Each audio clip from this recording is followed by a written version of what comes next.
여러분 모두 안녕하세요. 저는 등촌동에 살고 있는 30대 중반의 여성입니다. 그런데 여러분은 기적을 믿으시나요? 저는 1년 전 겪은 기적과 같은 일을 아직도 잊을 수가 없습니다. 제가 어린 시절 잃어버렸던 아빠를 믿을 수 없는 뜻밖의 사건으로 찾게 되었던 겁니다. 하지만 아빠를 만나기까지 전 정말 기구한 인생을 살아야만 했습니다.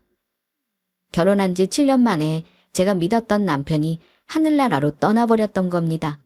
그러자 천사처럼 착한 줄만 알았던 시댁 식구들이 전부 돌변하며 저를 배신하고 말았죠. 남편이 죽고 저희 아이가 위독게 수술을 받아야 하는 상황에서 남남처럼 나 몰라라 했던 겁니다. 도움을 청하기 위해 시댁으로 찾아가자 저를 집 밖으로 내쫓았어요. 아직도 그때를 생각하면 그 악마 같은 인간들을 절대로 용서할 수 없을 것 같습니다. 저는 사실 고아였어요. 그렇다고 처음부터 고아는 아니었고 너무 어린 시절이라 기억은 잘 안 나는데 동네 언니들을 따라 옆 동네로 놀러 갔다가 길을 잃어버렸던 겁니다. 신나게 놀이터에서 놀다 주변을 살펴보니 함께 놀던 언니들이 전부 사라지고 없었던 거예요. 그래서 제가 여기저기 길을 돌아다니면서 울자 어떤 할머니가 저를 집에 데려다 준다고 해서 따라갔는데 버스까지 타고는 저를 알 수 없는 곳에 버리고 사라졌죠. 결국 저는 길거리를 한참을 떠돌다 사람들의 도움으로 경찰서로 가게 되었고 이름도 나이도 제대로 알지 못한 채 보육원에서 살게 됩니다. 그리고 세월이 흘러 저는 상업고등학교를 졸업하고 작은 회사에 격리로 들어가게 되었어요. 고아인 제가 대학에 간다는 건 꿈도 꿀 수 없는 거였고 어떻게든 빨리 취직해 자리를 잡는 게 급선무였으니까요. 그렇게 직장을 다니다가 아는 언니를 통해 괜찮은 남자가 있다며 소개를 받게 되었는데 그 사람이 바로 저희 남편이었어요. 남편은 택배기사 일을 하고 있었는데 어른스럽고 다정한 착한 사람이었습니다. 부모 없이 혼자 자라서 그런가 저는 어른스럽고 다정한 남편의 모습이 좋았습니다. 그런데 저희는 연애를 하며 자연스레 결혼까지 하게 되었습니다. 다행이라면 제가 고아라고 시댁에서 싫어할 줄 알았는데 전혀 그렇지 않았다는 거였죠.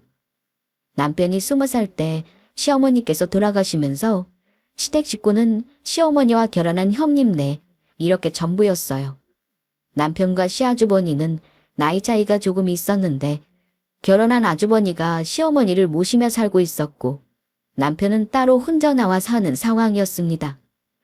시댁은 잘 사는 편은 아니었지만 시댁 식구 모두 정 많고 좋으신 분들이었죠. 게다가 제가 처음 시댁에 인사드리러 갔던 날 시어머니는 정말 저를 반갑게 맞이해 주셨습니다. 어머니 보시기에 부족한 게 많겠지만 앞으로 잘 부탁드려요. 부족하기는 뭐가 부족해. 이렇게 참하고 예쁜 색시가 또 어디 있다고. 부모 없이 혼자 이 험한 세상 사느라고 얼마나 힘들었을까. 앞으로 날 온전 네 엄마라고 생각하고 우리 한번 한가족 돼서 잘 살아보자. 네, 어머니. 감사합니다. 그리고 형님 또한 절 많이 예뻐해 주셨어요. 남편과 결혼 후 형님과 제가 나이 차이가 조금 나서인지 형님은 친정엄마처럼 절 챙겨주셨다고나 할까요? 저와 남편이 시댁에 놀러 갈 때면 항상 반찬을 해서 싸주었으니까요. 더군다나 형님 네가 시어머니를 모시고 살아 힘들 텐데도 저와 남편에게 싫은 소리 한 번 한 적이 없었습니다. 그래서 전 항상 죄송하고 감사한 마음이었어요. 형님, 매번 힘드실 텐데 저희 반찬까지 해서 챙겨주시고 정말 감사해요. 음식하는 것도 힘드실 텐데 다음부터는 무리해서 하지 않으셔도 돼요. 난 괜찮아. 동서가 나보다 어려서 그런가? 꼭 자식처럼 느껴져서 그런 거니까 그냥 내가 해주는 반찬 가지고 가면 돼. 형님, 감사합니다. 그리고 정말 죄송해요. 저희도 어머니 모시는 거 조금이라도 도와드려야 하는데 형편이 그러다 보니 아무 도움도 못 드려서요. 아니야. 동선의 형편 뻔히 하는데 나 그런 거로 부담 주기 싫어. 어머니도 남편이랑 내가 모시고 싶어 모시는 거고 그나마 동서녀보다 형편이 나은 우리가 모시는 게 맞는 거 아니겠어? 그러니까 동서는 그런 거 신경 쓰지 말고 서방님이랑 조카랑 행복하게 살 생각만 해. 난 동서랑 서방님이 행복하게 잘 사는 거 보는 것만으로도 만족하는 사람이니까. 네, 형님. 그때까지만 해도 저는 제가 정말 결혼을 잘했다는 생각이었어요. 소박한 삶이었지만 서로 의지할 사람이 있고 처음 느끼는 가족이란 따뜻한 울타리가 마냥 좋기만 했습니다. 게다가 살다 보니 좋은 일도 생기게 되었고요. 아주버니께서는 작게 사업을 하고 계셨는데 어느 순간 사업이 잘 되며 대박이 났던 겁니다. 그래서 형님네는 가족들의 축하 속에 시어머니를 모시고 더 넓은 좋은 집으로 이사도 가게 되었어요. 물론 그렇다고 저희를 도와주셨던 건 아니지만 상관없었어요. 성공한 것도 아주버니 힘으로 잘 된 거였고 아무리 형제라고 해도 저희를 도와줄 이유는 없던 거니까요. 게다가 능력이 없는 저희 부부를 대신해 시어머니를 모시고 살아주시는 것만으로도 형님네에 참 감사하다는 생각이었죠. 그런데 갑자기 형님네에 큰 문제가 생기고 말았습니다. 1, 2년 정도 잘 나가는 듯한 아주버니의 사업이 갑작스레 자금 사정이 어려워지며 망해버렸던 겁니다. 그나마 다행이라면 시어머니를 모시고 살던 집을 건질 수 있었던 것이죠. 그런데 아무것도 남지 않아 당장 내일 먹을 것을 걱정하던 형님네를 보니 저희가 가만히 있을 수가 없겠더라고요. 저와 남편은 전셋집에 살고 있었는데 그래서 집을 사기 위해 모아두었던 돈을 형님네에 도와주게 됩니다. 사실 남편은 결혼 후 저보고 일을 하지 않아도 된다고 했지만 아직 어린 딸아이도 있고 앞날을 대비하기 위해 전 마트에서 파트타임으로 일을 하고 있었거든요. 그래서 남편과 제가 어렵게 일해 모은 돈으로 형님네를 도와주게 되었던 겁니다. 형님네는 돈을 받으면서도 저희 부부에게 많이 미안했어요. 힘들게 번 돈일 텐데 동서, 서방님 정말 고마워요. 제가 이 은혜 평생 잊지 않을게요. 나중에 2배, 아니 10배로 갚을게요. 그래요, 재수씨. 정말 고마워요. 앞으로 어떻게 사나 막막했었는데 이제 좀 숨통이 트이는 기분입니다. 동식이 너도 정말 고맙다. 아니에요, 형님 아주버님. 저희가 남도 아니고 가족이잖아요. 그러니까 힘들 때 서로 돕는 게 맞는 거죠. 칠사란 말이 맞아. 형 비록 지금은 많이 힘들겠지만 나중에 꼭 더 잘 되리라 믿어. 그러니까 기운 내라고. 게다가 서로를 챙기는 모습에 시어머니는 감동을 많이 받으신 것 같았습니다. 아휴, 다들 고맙다. 너희 형제 우애 깊은 거 보는 것만으로도 내가 너 바랄 게 없다. 나는 행복한 사람이야. 네. 형님네를 도와주느라 경제적으로 조금 타격이 있긴 했지만 저와 남편 그만큼 다시 열심히 일하자는 생각이었어요. 그리고 다행히 아주버니는 얼마 지나지 않아 취업을 하게 되었습니다. 중소기업이지만 제법 괜찮은 회사에 높은 연봉을 받아 가게 되었다고 하더라고요. 그 소식에 남편도 저도 안심할 수 있었습니다. 그리고 저는 좀 더 파트타임 일을 누리려서 하게 됩니다. 형님네를 도와준 만큼 다시 열심히 벌어야 했으니까요. 그런데 마트에서 오래 일하다 보니 여러 사람들을 알게 되는 경우도 있는데 그중 한 사람이 바로 저희 마트 단골 고객이신 한 노신사분이셨어요. 자주 마트로 혼자 장을 보러 오셨는데 그날은 장을 한참 보시더니 잘 사지 않는 과자 코너에서 서성이시더라고요. 그래서 제가 노신사분에게 가서 찾는 물건을 여쭤보며 도와드리게 되었습니다. 노신사분이 찾았던 것은 작은 상자에 들어있던 초콜릿 상자였습니다. 선생님, 오늘 손주분이라도 놀러 오는 거예요? 평소 안 사던 과자를 다 사시네요? 그게 아니고 오늘 우리 딸 생일이라 좋아하는 것 좀 잔뜩 해주고 싶어서 말이야. 네? 선생님 나이가 이렇게 지긋하신데 어린 따님이 있던 거예요? 그게 아니고 우리 딸을 어렸을 때 잃어버렸거든. 그래서 내가 우리 딸 찾겠다고 전국 보육원이란 보육원은 다 안 다녀본 적이 없었어. 그런데도 결국 찾지를 못했지만 그래서 이렇게 우리 딸 생일이라도 챙겨주려고 우리 딸이 좋아하는 초코 과자를 찾았던 거야. 아, 그러셨군요. 사실 저도 어릴 적에 부모님을 잃어버려서 선생님 마음이 어떠실지 이해가 가요. 많이 힘드셨겠어요. 뭐라고? 자네도 부모님을 잃어버렸어? 아이고, 마음이 많이 힘들었겠군. 네. 하지만 지금은 결혼도 했고 남편도 잘해주고 또 5살 된 예쁜 딸아이도 키우고 있어서 괜찮아요. 게다가 시댁 식구들도 정말 저한테 잘해주시거든요. 그런가? 그거 아주 다행이네. 그래서 저는 노신사분과 평소 친하게 지냈던 것도 있고 손님들이 없는 시간이어서 저희 딸 사진을 보여주게 됩니다. 저희 딸이에요. 어때요? 많이 예쁘죠? 저 보육원에서 생활하던 어릴 적 사진만 봐도 그렇고 저를 참 많이 닮은 것 같아요. 그런데 저희 딸 사진을 보던 노신사분이 깜짝 놀라더니 저에게 물었습니다. 지금 이 사진이 자네 딸 사진이 맞는 건가? 네. 그런데 선생님 갑자기 왜 이렇게 놀라시는 거예요? 아니네. 그냥 내가 예전에 알던 사람이랑 너무 많이 닮아서 그랬어. 네.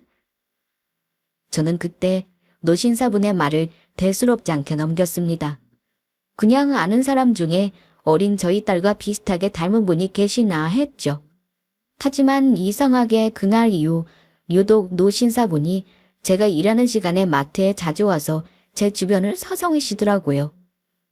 굳이 살 물건도 없는 것 같은데도 필요 없는 물건들까지 사시면서요. 하지만 저는 그런 노신사분의 행동을 신경 쓸 겨를이 없었습니다. 그때 저에게 충격적인 엄청난 일이 벌어지고 말았으니까요. 저의 세상이 처참하게 무너지고 말았죠. 남편이 물건을 트럭에서 꺼내 배달하는 도중이었는데 달려오는 차가 저희 남편을 보지 못하고 그대로 들이박아 버렸던 겁니다. 저희 남편은 그만 그 자리에서 세상을 떠나고 말았죠. 게다가 남편을 친 사람에게 어떠한 보상도 받을 수 없었습니다. 알고 보니 아무것도 가진 게 없는 빈털털이었고 결국 처벌을 받는 것으로 끝이 나게 되었어요. 하지만 그때는 전 알지 못했습니다. 남편의 죽음만큼이나 어마어마한 일이 제 앞에 기다리고 있을 줄은요. 남편의 장례식장에서 벌어졌던 그 일이 아직 저에게 생생한 기억으로 남아있으니까요.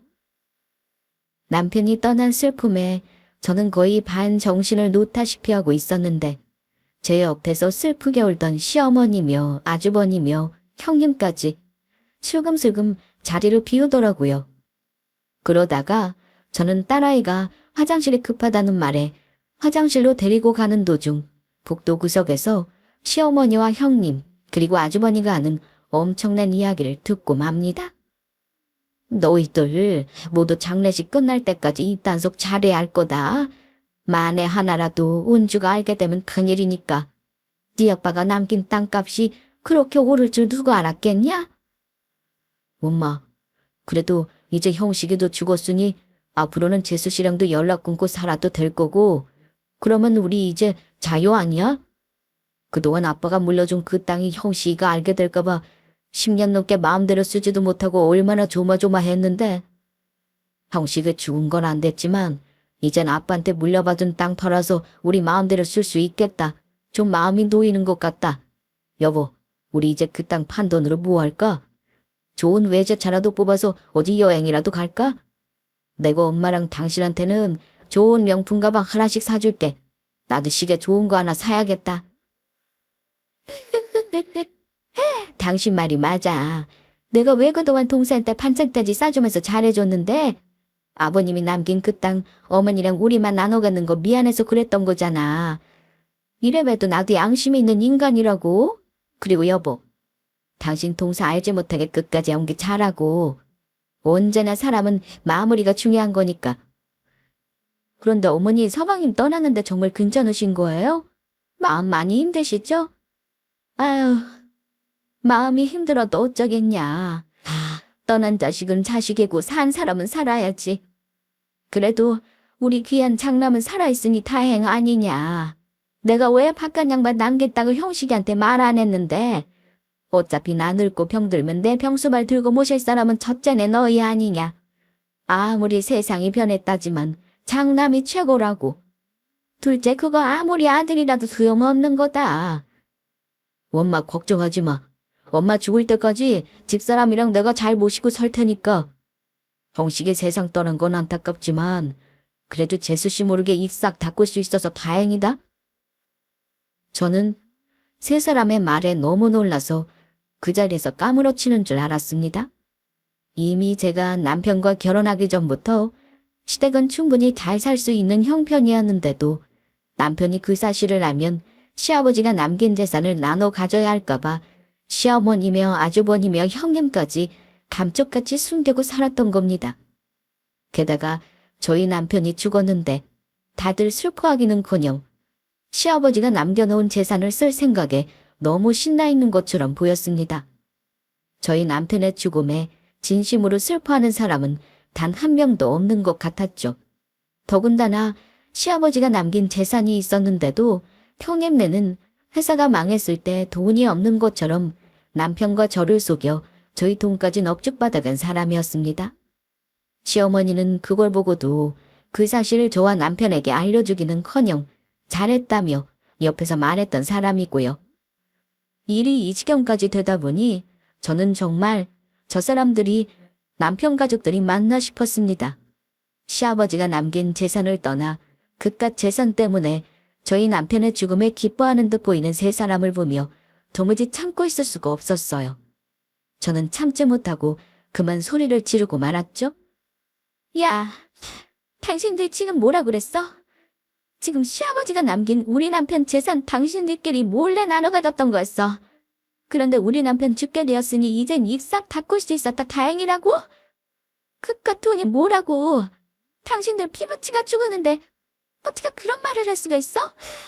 당신들이 그러고도 사람이야. 뭐야? 재수씨 언제부터 듣고 있었던 거예요? 진짜 사람 깜짝 놀라게. 그래서 재수씨 이제 와 뭐 어쩌겠냐고요? 아빠 돌아가신 지도 10년 이상 지났고 이미 그때 아빠가 남긴 재산 엄마랑 나랑 정리 끝내서 어차피 재수씨가 법적으로 소송 걸어봤자 형식이 목 절대 차릴 수 없다고요. 그러니까 괜히 우리 땅 욕심내지 말라고. 내 말 무슨 뜻인지 알겠어? 동서, 우리 남편 말 잘 들었지? 우리 재산 넘볼 생각은 꿈도 꾸지 않는 게 좋을 거야. 그랬다가는 내가 아주 따끔한 매운맛을 보게 만들어줄 테니까. 지금 당신들 그깟 재산 이야기가 나와. 내 남편이 죽었는데 당신들은 내가 그 재산 뺏을까봐 그 걱정이나 하고 있는 거냐고. 짐승만도 못한 것들. 그리고 어머니, 어떻게 이러실 수가 있어요? 다른 사람도 아니고 어머니 자식이 죽었는데 어머니는 슬프시지도 않는 거예요? 닥쳐. 네가 그런 말할 자격이라도 있어? 어디서 내 아들 잡아먹었냐니 말이 많아. 사람 하나 잘못 들어오면 집안이 망한다고. 네가 우리 집으로 들어와서 내 아들 죽은 거라고. 그런데 지금 감히 어디서 소리를 지르며 파락파락 대들고 있어? 막말로 나 늙으면 돌봐줄 사람 우리 첫째밖에 더 있냐? 원래 장남이 잘 살아야 집안도 평안하고 잘 되는 거다. 그러고 시어머니고 뭐고 전 그때 눈이 돌아가고 말았죠. 그래서 딸아이가 옆에 있는 것도 잊은 채 시어머니며 아주버니의 형님의 머리채까지 잡고 싸웠어요. 그리고 저희 남편 장례식장에서 세 사람을 전부 쫓아냈죠. 다시는 얼굴 보고 살지 말자고 이야기하면서요. 세 사람은 제가 연을 끊자는 말에 아주 좋아하더라고요. 혹시나 시아버지가 남긴 재산을 제가 나눠달라고 할까봐 걱정을 했던 것 같습니다. 저는 그날 시댁과 인연을 꿈고 살기로 마음먹었습니다. 그리고 전 악착같이 열심히 살기로 마음먹었습니다. 남편과 저의 소중한 딸아이를 어떻게든 지켜야 했으니까요. 그래서 저는 딸아이를 어린이집에 보내고 마트 일을 하며 좀 더 제대로 일할 직장을 알아보게 됩니다. 하지만 저는 시댁과 인연을 끊고 살겠다는 다짐을 얼마 안 가 어기게 됩니다. 딸아이가 어린이집에서 갑자기 쓰러졌는데 병원에 가 검사를 해보니 뇌종양이라는 진단이었어요. 남편에 이어 딸아이까지 갑자기 아프다는 말에 전 하늘이 무너지는 것 같았죠. 게다가 가장 문제인 건 딸아이의 수술비였습니다. 물론 딸아이에게 들어놓은 보험이 있긴 했지만 전부 보장이 되는 것도 아니었고 수술 후에도 아이의 입원이며 그 후 치료 비용까지 한두 푼이 들어가는 게 아니었으니까요. 전 딸아이를 살리기 위해 다급한 마음에 어쩔 수 없이 형님네를 찾아가게 됩니다. 그런데 아무리 배를 눌러도 형님네 집 문은 열리지 않았고 전 형님네 현관문을 두드리기 시작했죠. 형님, 문 좀 열어주세요. 저희 딸 좀 살려주세요. 제발 부탁드려요. 그제야 시끄러운지 형님이 현관문을 열며 집 밖으로 나왔습니다. 서방님 장례식에서 쫓아낼 때는 언제고 왜 찾아온 거야?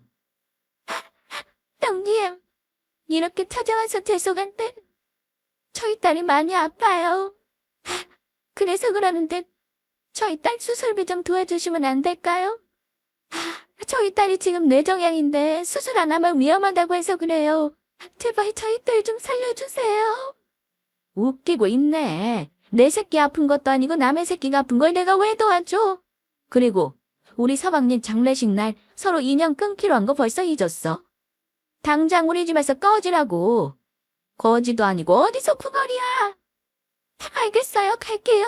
대신 좀 도와주기 싫은 거면 예전에 형님네 어려울 때 저랑 남편이 도와줬던 돈이라도 돌려주세요. 그 돈이라도 당장 돌려달라고요. 한 번 줬으면 끝이지 돌려주긴 뭘 돌려줘. 우리 이제 남남 아닌가? 썩 꺼져. 그 말에 전 참지 못하고 형님의 멱살을 잡고 말했습니다. 그때는 어떻게든 형님네한테 준 돈이라도 받아내 그 돈으로 제 자식 수술비에 보태야겠다는 생각뿐이었으니까요. 그리고 아무리 연을 끊기로 했어도 그렇지 못 사는 척 속여 저와 남편에게 돈까지 받아갔으면서 계속해 뻔뻔하게 나은 형님의 모습은 도저히 참을 수가 없었어요. 내 돈 내놔. 꼬지라고 부르든 뭐라고 부르든 상관없으니까 내 새끼 살려야 하니까 내가 준 돈 내놓으라고. 니들 잘 사는 줄 알았으면 주지도 않았을. 내 새끼 살려야 하는 내 돈 내놓으란 말이야. 그러자 형님이 저를 뿌리쳤고 저는 바닥에 내팽개쳐지고 말았습니다. 이거 왜 이래? 누가 그 돈 달라고 했어? 지가 먼저 줘놓고 이제 와서 딴소리야. 야, 너 다시 찾아오면 경찰에 막 신고해버릴 텐다. 그렇게 알아.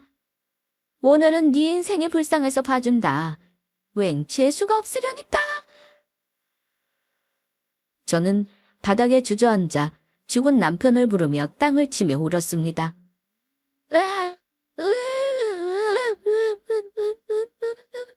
여보, 어떻게 이럴 수가 있어? 다른 사람도 아니고 당신 가족이란 인간들이 어떻게 이럴 수 있냐고.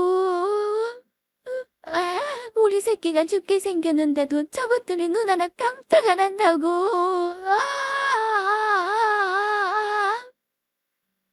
저는 제 가슴을 시퍼렇게 멍들도록 미친 듯이 때렸습니다. 이럴 줄 알았으면 그때 왜 형님네를 도와줬었나. 과거에 제가 원망스럽기까지 했어요. 결국 전 딸의 수술비 마련을 위해 살던 전셋집을 내놓고 방 한 칸짜리 월세집으로 옮기게 되었습니다. 그래서 다행히 딸아이 수술비랑 병원비를 마련할 수 있었지만 암이란 것이 워낙 치료 기간이라는 게 길다 보니 당연히 저는 빚이 늘어날 수밖에 없었어요. 다행이라면 딸아이가 수술을 하고 치료받은 지 1년 반 만에 건강을 회복할 수 있었던 겁니다. 많이 힘들었지만 딸아이가 살았으니 그것만으로도 감사하다는 생각이었습니다. 그리고 전 딸아이가 건강을 회복한 후부터 직장을 알아보기 시작했어요. 이제는 앞으로의 빚을 갚으며 저희 두 가족이 먹고 사는 문제가 중요했고, 딸아이도 꾸준히 병원을 다니며 관리를 해야 했으니까요. 그래서 결혼 전 경례를 일한 경험도 있고, 여러 회사의 경례직으로 이력서를 넣게 됩니다. 어디서 불러줄지 모르니 넣을 수 있던 곳은 전부 넣었던 것 같아요. 그러던 중 정말 생각지도 못한 곳에서 면접을 보라며 연락이 오게 됩니다. 제법 규모가 있는 중소기업이었는데 혹시나 하는 마음에 미친 척하고 넣었던 곳에서 연락이 왔던 거예요. 그렇게 저는 면접을 보러 가게 되었습니다. 그런데 그곳에서 제가 알고 있던 사람과 마주치고 말았죠. 바로 저희 시아주버니요. 시간이 지나 몰랐었는데 제가 이력서를 넣었던 회사가 아주버니가 다니고 있던 회사였던 거죠. 원수는 외나무 다리에서 만난다고 절대로 마주치고 싶지 않은 인물이었어요. 그런데 면접장으로 가는 저를 보며 아주버니가 시비를 걸더라고요. 재수씨, 설마 지금 우리 회사에 면접 보러 온 겁니까? 하하하하하. 마트에서 알바나 하며 살림만 하던 아줌마 주제, 감히 우리 회사에 붙을 수나 있을 것 같아? 너 정신 차리는 게 좋을 거야. 괜히 면접장 가서 쪽당하지 말고 그냥 돌아가는 건 어때? 정신은 당신이나 차려.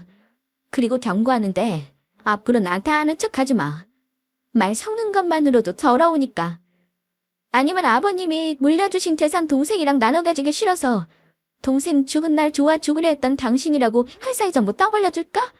회사 사람들 앞에서 쪽당하고 싶지 않을 거면 그 입 닥치고 있어. 너라는 족속들 생각만 해도 이가 갈리니까. 제가 그렇게 말하며 무시하고 자리를 떠나니 아주버니는 저한테 당한 게 분한지 뒤에서 씩씩거리는 소리가 들렸습니다. 하지만 그날 놀랄 일은 그것뿐이 아니었어요. 제가 놀랄 일은 그 다음에 일어났으니까요. 제가 면접장 안으로 들어가자 그곳에 제가 마트 파트타임으로 일할 때 오시던 단골 고객인 노 신사분이 앉아 계셨던 겁니다.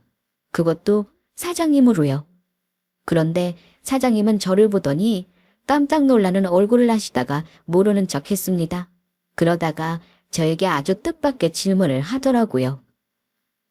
보니까 경리를 하다가 쉰 지도 오래된 것 같고, 고호 경력이라고는 마트에서 파트타임으로 일한 게 전부인 것 같은데? 저희 회사에 지원하게 된 특별한 동기라도 있나요? 아마 보통 사람이라면 아이도 어느 정도 컸고 다시 내 능력을 발휘하고 싶어서라거나 회사가 좋아서 지원을 하게 되었다고 포장을 했을지도 모릅니다. 원래 면접은 다들 그렇게 준비하고 보니까요. 그런데 어차피 회사도 제가 생각했던 것보다 큰 회사고 떨어질 거란 생각에 하고 싶은 말이라도 하자 하며 전부 솔직하게 말해버렸어요. 사실은 저희 남편이 택배기사 일을 하고 있었는데 일을 하다가 그만 저와 딸아이만 남기고 불의의 사고로 2년 전에 세상을 떠났습니다. 그 후 저희 딸이 갑자기 아파서 수술을 해야 하는 상황이었는데 돈도 없고 사정이 어려워서 시댁에 도움을 청하러 갔었어요. 그런데 형님이 저를 매정하게 내쫓았습니다. 형님이랑 아주버니가 시어머니께서 남기신 유산까지 저희 남편 몰래 시어머니랑 짜고 빼돌리기까지 했으면서요.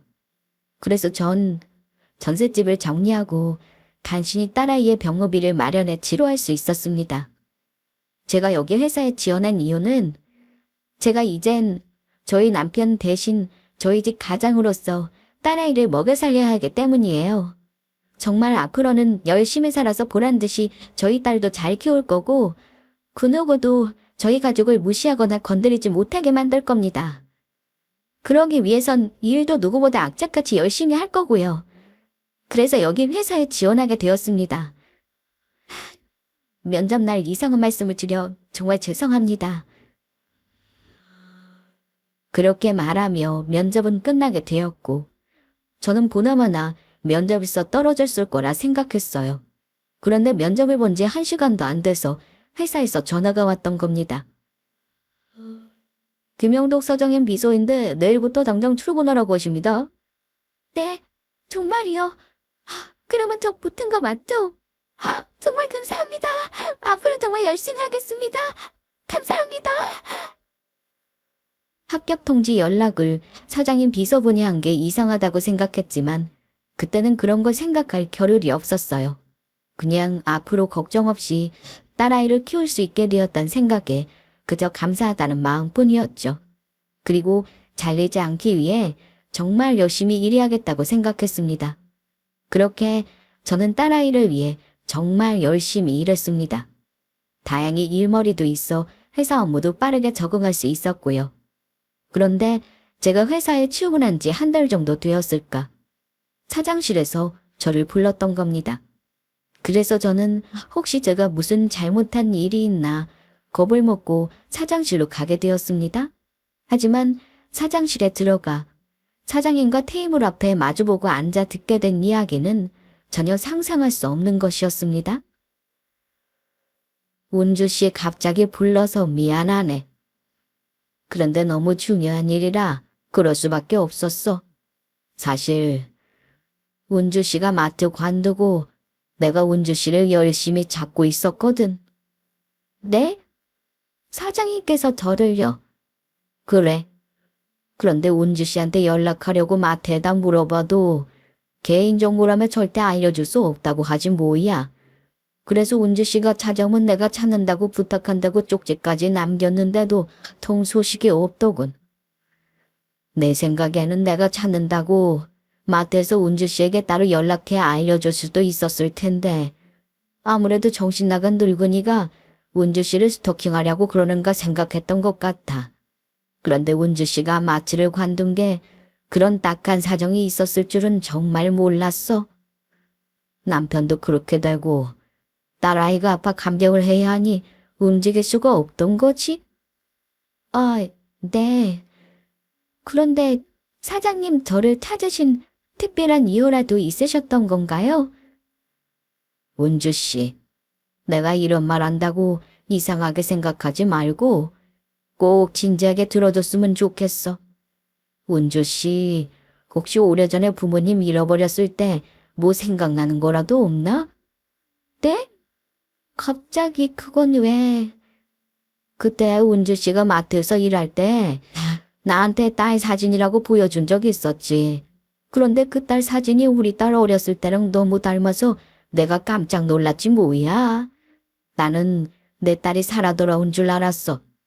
사실 나도 딸 찾으러 다니면서 여기저기 사기도 많이 당하고 속았던 사람이라 굉장히 조심스럽긴 한데 꼭 확인을 해야 할 것 같아서 말이야. 아무래도 운주 씨가 내 딸 같아. 어렸을 때 기억나는 게 있으면 작은 거 하나라도 이야기해 줄 수 있겠나? 사장님의 말에 전 깜짝 놀랐습니다. 하지만 이런 큰 회사의 사장님이 설마 저희 부모님일까 하는 생각에 저는 큰 기대 같은 건 하지 않았어요. 남편과 딸아이의 일을 겪으며 세상이 그렇게 낭만적이지 않다는 것도 알게 되었으니까요. 저한테 이제와 부모님을 찾는 기적은 절대 일어나지 않을 거로 생각했죠. 하지만 자식을 찾는 간절한 사장님의 마음을 무시할 수 없어 어렸을 때 기억나는 한 가지를 말씀드리게 됩니다. 너무 어린 시절이라 다른 건 전부 기억이 안 나고 딱 한 가지만 기억나요. 딱 한 가지? 그게 뭔가? 그러니까 부모님이 저를 만두라고 부르셨거든요. 제가 워낙 만두를 좋아하기도 했고 제 볼이 통통해 꼭 속이 꽉 찬 만두처럼 생겼다고요. 정말인가? 정말로 부모님이 자네를 만두라고 불렀어? 나랑 집사람이 우리 딸을 부르던 애칭인데 자네도 부모님이 만두라고 불렀단 말인가? 그러면 운주 씨 내가 이런 부탁하긴 미안하지만 괜찮은 거면 내 딸이 맞는지 유전자 검사 좀 같이 해줄 수 있겠나? 제발 이렇게 부탁 좀 하세나. 네, 알겠습니다. 유전자 검사 한번 해볼게요. 고맙네. 정말 고마워.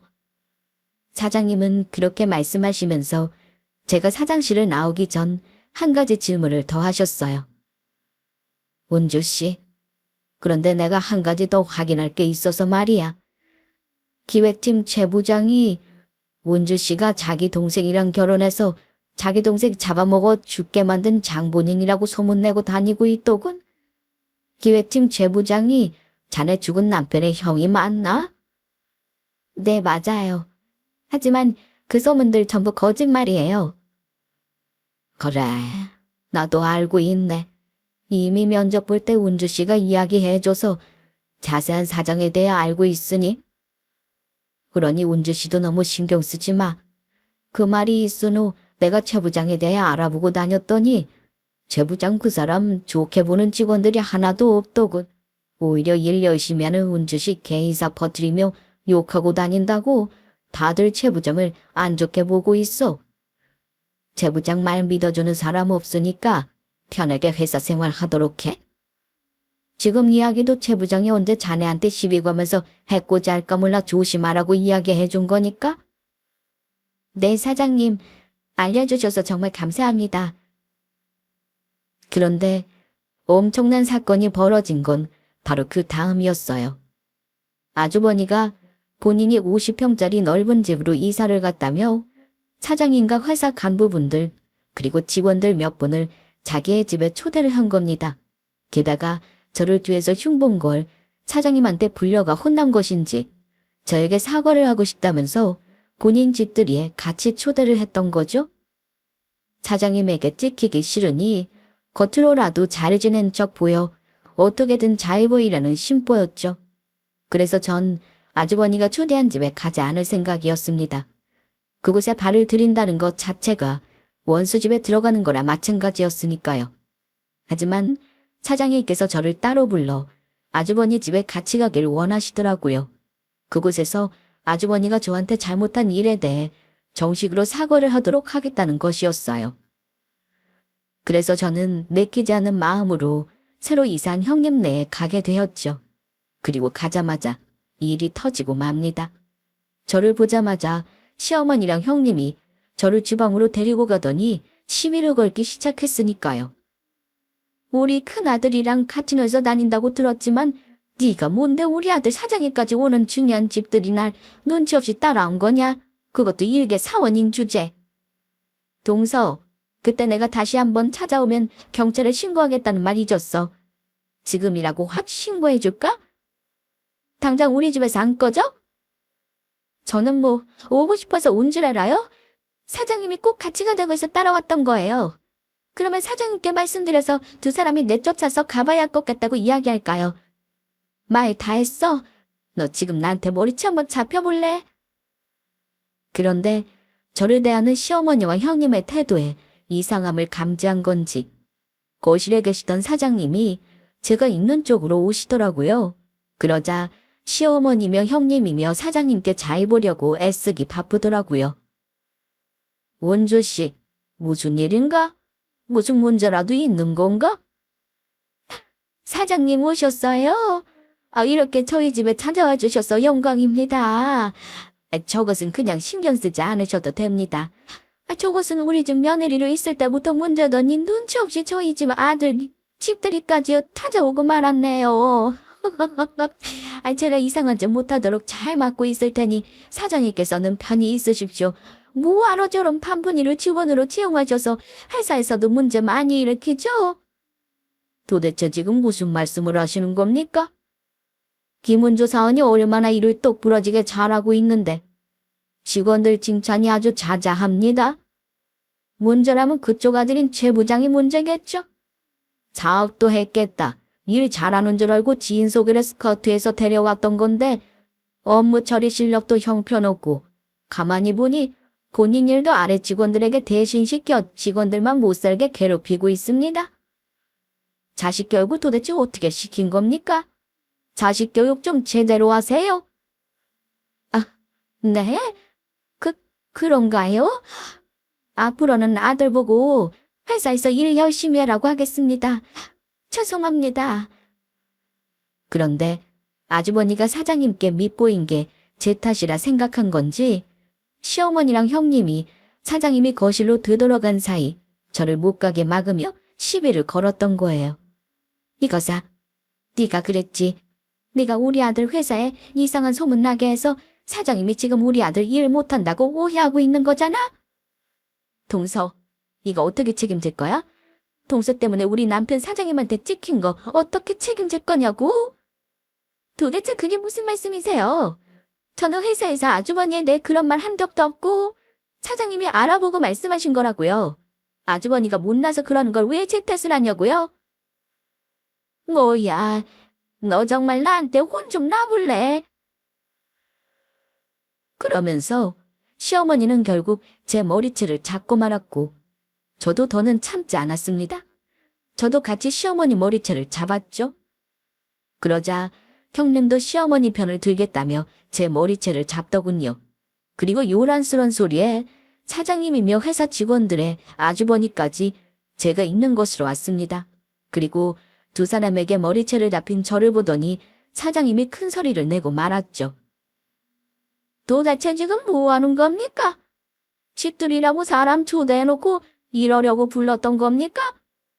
최 부장, 김은주 사원한테 그동안에 일 사고하고 싶다고 불러놓고 자네 엄마랑 집사람한테 시켜서 머리채 잡게 하려고 그랬던 건가? 그러자 시아주버니도 난감한지 안절부절 못했습니다. 엄마랑 당신 도대체 왜 그러는 거야? 내가 재수씨 때문에 사장님한테 찍힌 거라 잘해줘야 한다고 했잖아. 그런데 지금 재수씨 머리채 잡고 뭐 하는 거냐고?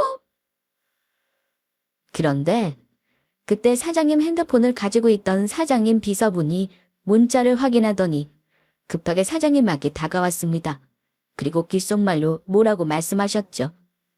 그러자 사장님은 비서분에게 핸드폰을 받아 문자를 확인하더니 갑자기 눈물을 뚝뚝 흘리시며 저를 바라보았습니다. 그리곤 저를 향해 말했습니다. 은주야, 내 딸, 지금 막 유전자 검사 결과가 문자로 왔는데 은준이가 정말 내 딸이 맞는다는구나. 예? 사장님, 그게 무슨 말씀이세요? 그러면 정말로 제가 사장님 딸이 맞는다는 거예요? 그래, 은준이가 내 딸이 맞대. 우리 만두, 남편까지 잃고 아이 혼자 키우느라고 얼마나 고생이 많았어. 그러면 정말로 사장님이 저희 아빠가 맞는 거예요? 진짜로 저희 아빠냐고요?